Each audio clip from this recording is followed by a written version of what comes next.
The start of October marks the start of Domestic Violence Awareness Month. KPRC2 is helping victims break free. All month long, we'll host important conversations about different types of domestic violence and how you can help someone you suspect is being affected. Joining me now is Amy Smith with Harris County Domestic Violence Coordinating Council and Maisha Colter, CEO of Aid to Victims of Domestic Abuse. Good morning to you both. Thank you so much for your time. This is a really important conversation, especially as we make our way toward the holidays. We know during that time of year there's an increased number of incidents when it comes to domestic violence. Talk to us about what your organizations are doing to help survivors of domestic violence. So AVDA provides free legal representation to survivors of domestic abuse in family court if they need a protective order, divorce, custody, child support, or to modify an existing order because they're having a difficult time with co-parenting with someone who they've been in a relationship with. Talk to us about the importance of safety planning when it comes to these types of situations. Well, when you talk about safety planning, you really need to talk about safety planning for when you stay or when you go, because they look totally different. For safety planning for when you go, ditch your phone. Don't upload anything from the cloud. Make sure you just get a brand new phone, brand new number, so that whatever was on your old phone is not downloaded to your new phone.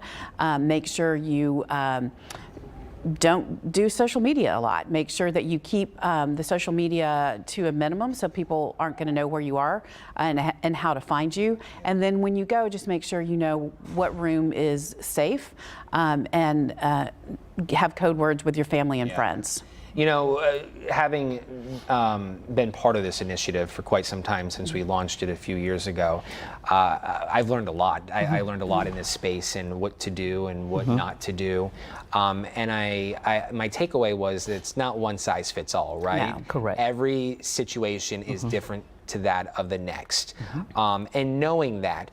With that said, there are also a lot of obstacles, and those obstacles look differently, right? And one concern that we were talking about yesterday as we were producing this segment was, you know, people are quick to say, yes, I need help, but they're fearful to commit to that help because they don't know what that long journey is after. They know that there is help to get them out of the immediate situation, but once they're out, maybe they're dependent on that person that is in their past all of a sudden, and they're left with, what do we do now? What do you want people to know when it comes to those types of situations about the days to come, the days ahead? Well, I want people to know that there's hope and that their future is bright regardless to how they have to deal with and navigate leaving an abusive situation. One of the things that we do at AVDA is long-term. So getting custody of your children, getting child support, spousal support, things like that that will make it economically safe for you to not have to return to an abusive partner who is probably the primary economic person supporting the family. We get awards in terms of housing, 401k. So we are looking at your long-term self-sufficiency without that relationship and prioritizing your safety and letting people know that you can get out of these relationships, stay out of them, and do it safely. That's really, really critical. These survivors are not going to be abandoned by any means and expected to do this on their own. Let's bring it back. I want to bring it back to the immediate situations and identifying red flags. What should we look out for? You can look out, like, is the person stalking you? Are they controlling your behavior? Are they controlling your movements? Are they controlling your finances? Are they controlling where you go, when you go? Do they prevent you from working outside the home? Do they take your paycheck? So it's important to kind of look for red flags. It's also, is it a quick relationship? Is, like, you know, you move in with one another like within a short amount of time? Is the person, have they had previous relationships that didn't work out? Are they often complaining about how nobody understands them? It's always somebody else's fault. Do they have a criminal history, not necessarily just domestic violence, but any type of criminal history, which could be that they're not following the law anyway, so no one's going to really tell them what to do. And just go with your gut. If something's too good to be true, sometimes it is. Yeah. I know red flags obviously are going to be different among different people.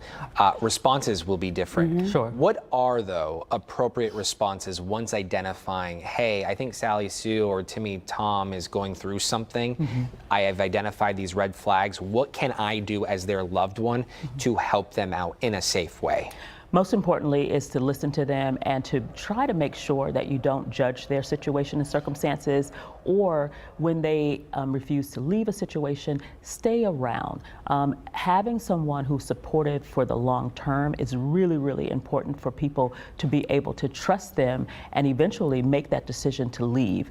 And also learn about resources. If you know you can call an AVDA or call a shelter or some place where people can get the kind of support, also professional support that they need, then that too is just helpful. And go with them to appointments. Show up and also remind them that you care about them and you want the best for them, whatever that looks like. And again, these resources available to these survivors, there's a wide range. Exactly. And there's a wide range of resources. However, here in Harris County, we don't have enough resources. So part of it is you're going to have to be a little resourceful yourself. And, you might have to rely on family and friends to get through this situation.